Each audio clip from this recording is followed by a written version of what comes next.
lawyer yang tanya soalan. Yang tanya soalan itu ialah seorang lawyer. Nama dia Siti Kasih.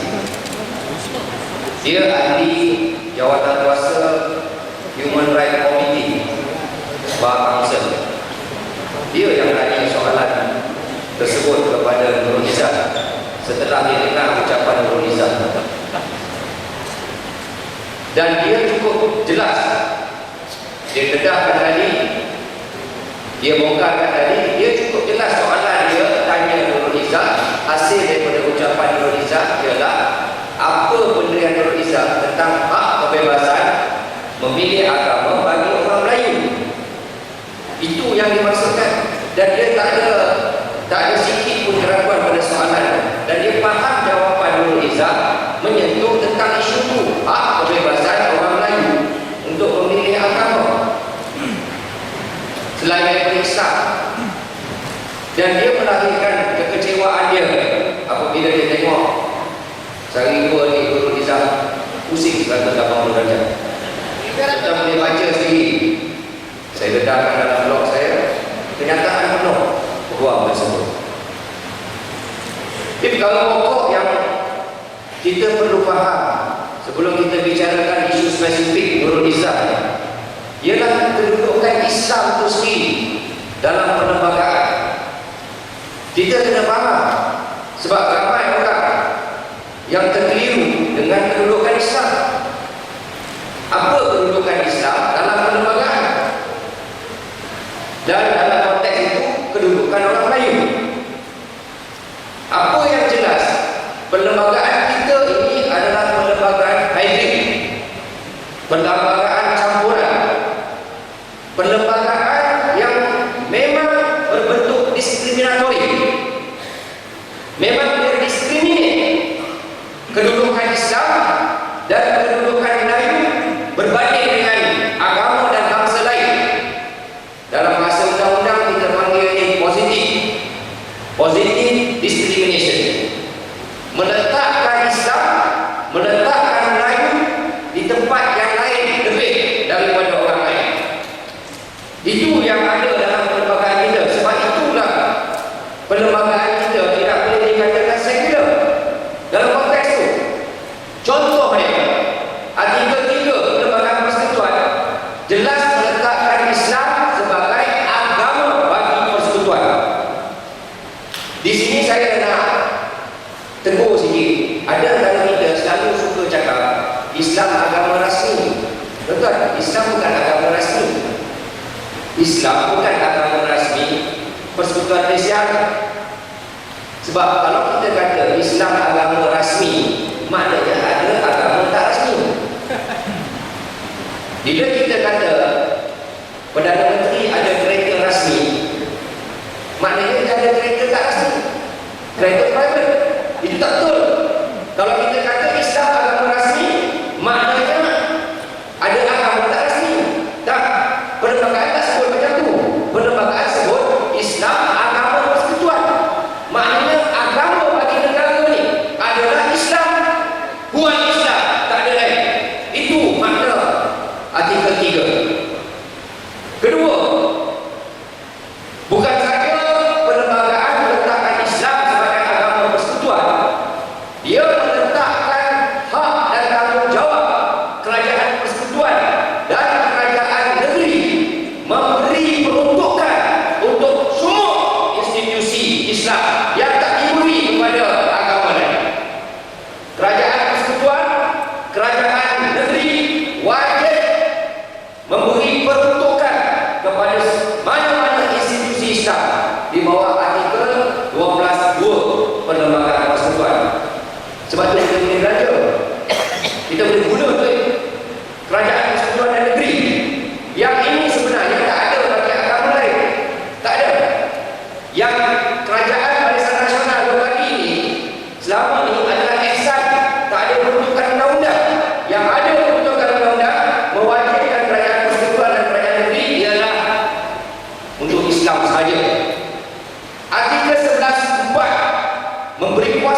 Perlembagaan Persekutuan dalam mengisytiharkan darurat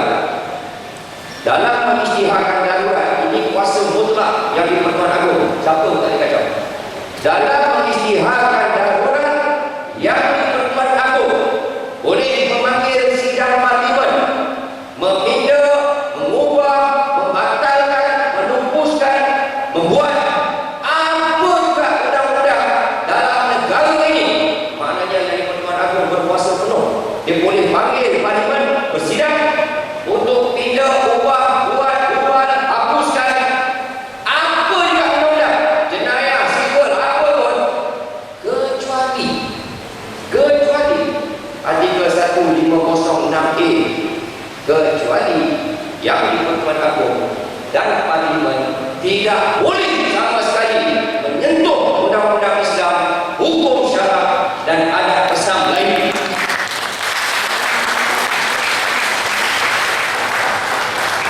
Jadi kalau tuan-tuan tengok dalam konteks itu, sebenarnya penggugat Perlembagaan Persekutuan yang ada beruang Islam dalam tu, yang Arif Hakim Zakaria dan yang Arif Hakim Malik daripada India dan Pakistan, dipastikan benda itu ada. Bermakna dalam konteks negara kita, Islam diletakkan lebih tinggi daripada agama lain. Bermakna Islam ini adalah agama yang diberikan kedudukan istimewa berbanding dengan agama lain, sama ada dari segi konsep, sama ada dari segi pelaksanaan, sama ada dari segi status, apa juga kedudukan Islam tak boleh diganggu. Dalam konteks itu, Perlembagaan Persekutuan meletakkan artikel 160(2) menarikkan bangsa Melayu. Orang Melayu wajib ada 3 ciri. Pertama, dia wajib lazim bercakap Melayu. Kedua, dia mesti mengamalkan adat rasa Melayu. Ketiga, dia wajib beragama Islam. Maknanya dalam konteks itu, dalam konteks Perlembagaan Persekutuan, kita memahami kedudukan Islam yang istimewa, tinggi daripada orang lain. Dalam konteks Melayu ditarifkan sebagai bangsa, tuan, tak ada bangsa dalam dunia ini pertama ditarifkan dalam undang. Tak ada. Tuan-tuan boleh carilah mana-mana bangsa lain yang ditarif ikut undang-undang. Tuan-tuan kena ingat, Perlembagaan Persekutuan tidak mencipta benda baru. Perlembagaan Persekutuan sekadar mengkanunkan apa yang sudah pun diterima pakai dalam masyarakat pada masa itu. Dia sekadar mengkanunkan saja. Maknanya Perlembagaan Persekutuan mengkanunkan keadaan kedudukan orang Melayu yang dia mesti bercakap Melayu, dia mesti mengamalkan adat Islam Melayu, dan dia mesti beragama Islam. Bertolak daripada situ, tuan-tuan, apabila Nurul Izzah membuat cadangan, mengutarakan pandangan bahawa orang Melayu berhak diberi hak kebebasan untuk memilih agama selain daripada Islam, bermakna secara tidak langsung Nurul Izzah sedang mencadangkan penghapusan bangsa Melayu Muslim. Ini yang sedang berlaku. Sama ada dia sedar atau tidak, saya tidak pasti. Sebab itu saya tulis dalam blog saya, sama ada dia dijahil ataupun mempolitikkan isu. Sebab bercakap, kita kena ingat, dia bercakap itu dalam gereja, dewan gereja, bukan dalam tempat sembahyang, dewan punya gereja, USJ Evangelical Church, full church. Dianjurkan oleh sebuah NGO, Badan Pemikir Kristian, Heart and Mind Institute, Oriental Heart and Mind Institute. Jadi dia sedang berdepan dengan satu crowd Kristian. Walaupun di barisan panel dia ada orang Melayu, termasuk wakil PAS Dr. Mujahid Rawat. Tuan-tuan, orang yang hadir hari itu tidak faham kenyataan Nurul Izzah, melainkan bahawa dia bermaksud bahawa orang Melayu wajar diberi hak kebebasan memilih agama. Kerana apa saya kata itu? Satu, kerana orang yang tanya soalan itu sendiri dah dedahkan tadi. Kedua, laporan Malaysia ini yang pro pembangkang dan laporan daripada website pengatur itu sendiri, One Christian Blogspot, jelas dalam kenyataan dia menyatakan bahawa apa yang mereka faham maksud Nurul Izzah ialah orang Melayu wajib diberi hak memilih agama dia selain daripada Islam. Tuan-tuan, hadirin sekalian, inilah sebenarnya agenda AFC. Agenda AFC yang kita ingat lagi, saya pun ingat lagi sebagai pemimpin PAS masa itu, saya antara orang yang mengetuai demonstrasi bantahan terhadap penubuhan AFC yang dipelopori oleh Pak Amsel. Tuan-tuan masih ingat berapa punya banyak demo kita buat masa itu, berapa punya banyak poster yang PAS buat masa itu, sampai ada pimpinan PAS termasuk bekas ketua pemuda PAS Pulau Pinang sekarang, Ustaz Hafiz Nordin, yang ditangkap, dihead ke mahkamah dan dihukum. Kerana apa? Kerana menentang AFC, Suruhanjaya Antara Agama, yang dipelopori oleh Ambika Sinabasan melalui Pak Kamsel. 8 antara 17 tuntutan AFC masa itu, antara tuntutannya ada 17 tuntutan. Tuntutan pertama sekali AFC ialah melaksanakan artikel 18 Deklarasi Hak Asasi Kemanusiaan Bangsa-Bangsa Bersatu. Artikel 18 Deklarasi Hak Asasi Manusia Bangsa-Bangsa Bersatu menyebut bahawa mana-mana individu berhak memilih agama masing-masing dan mengamalkan dia, termasuk menukar agama itu. Ini adalah agenda barat yang didalami oleh Yahudi menggunakan bangsa-bangsa bersatu untuk memaksa kita, terutama negara-negara Islam, menerima pakai agama baru yang dipanggil hak asasi manusia dan kebebasan tanpa sempadan. Dan saya ingat lagi bagaimana PAS termasuk UMNO masa itu mengadakan bantahan besar-besaran. Kita sampai istilah jihad, PAS sampai istilah perang sapi terhadap Majlis Peguam, Ambika Sinabasan dan cucu-cucu dia. Apa yang Nurul Izzah sebut, tuan, sudah disebut oleh bangsa dalam pelaksanaan AFC. Jadi bagaimana sekarang ini yang saya heran, PAS boleh terima kenyataan Nurul Izzah? Bagaimana hari ini PAS boleh mempertahankan Nurul Izzah? Tuan tengok, saya tengok sendiri depan mata saya, bila wartawan kejar pimpinan PAS, ustaz-ustaz PAS tanya komen tentang Nurul Izzah masing-masing. Tak, jadi kawan, tak lagi nak cakap, kalau saya nak komen, saya nak komen, sebab takut tidak kursi. Mereka terlalu mengutamakan ayat kursi, bukan ayat kursi, ayat kursi. Gila kerja kursi sekarang. Benda yang jelas yang mereka sendiri lawan, yang mereka sendiri pegang, hari ini mereka buat tak tahu. Pertahankan lagi. Tak ada keraguan langsung, tuan-tuan. Kenyataan Nurul Izzah pada saya, Nurul Izzah tidak pilih dia.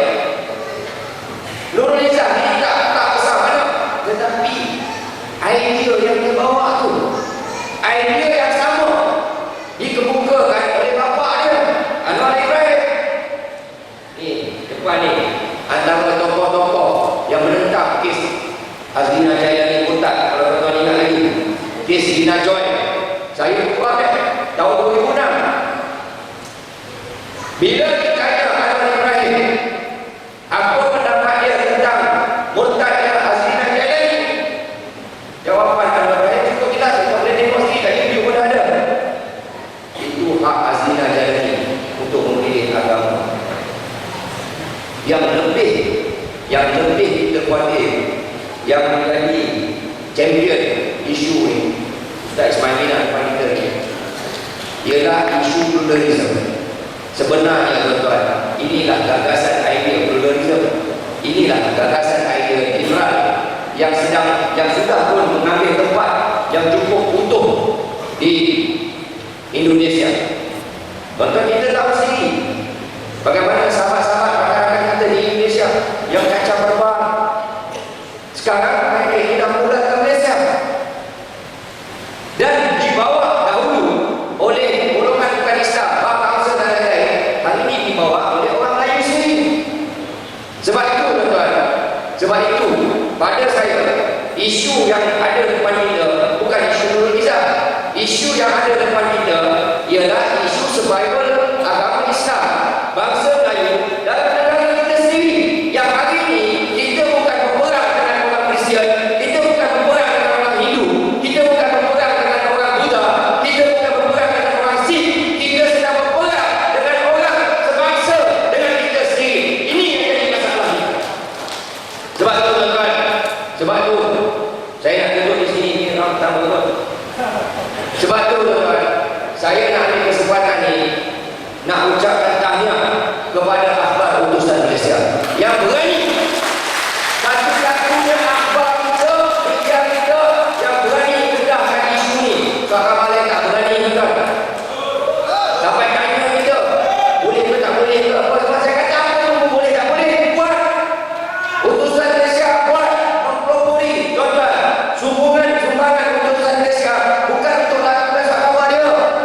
Dia kena maki hangus, dia kena caci, tetapi utusan Malaysia tetap diri mempertahankan agama dan bangsa kita. Pada saya tuan-tuan, sekarang tuan-tuan mereka sedang kumpulkan bala tentera dia untuk mengalahkan utusan Malaysia. Sebab dia tahu satu-satunya suara orang Melayu Islam di Malaysia ini ialah utusan Malaysia. Mereka nak kumpulkan uang, mereka sedang kumpul dana untuk perang dengan utusan Malaysia. Saya nak bagi tahu Nurul Izzah, saya nak bagi tahu kumpulan ni, saya nak bagi tahu dengan mereka ni, bila kamu perang dengan utusan Malaysia, kamu perang dengan kami. Kami akan lawan. Kami akan lawan dan kami bukan cakap saya. Kamu boleh atur ramai mana peguam yang kamu nak. Kamu panggil lah Haji Sulaiman pun kalau kamu nak. Saya baru tadi,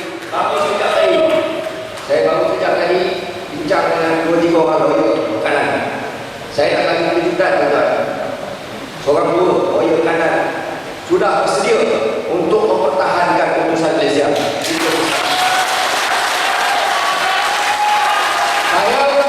Saya nak umumkan pada utusan Malaysia, saya bersedia jadi lawyer bersama dengan peguam-peguam ni untuk mempertahankan utusan Malaysia.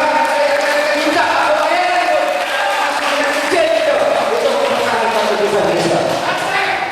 Saya nak bagi tahu Nurul Izzah, saya nak bagi tahu Abang Ibrahim, kamu akan terkejut kalau kamu tengok lawyer yang akan mempertahankan utusan Malaysia. Kamu akan terkejut buruk siapa yang tuan.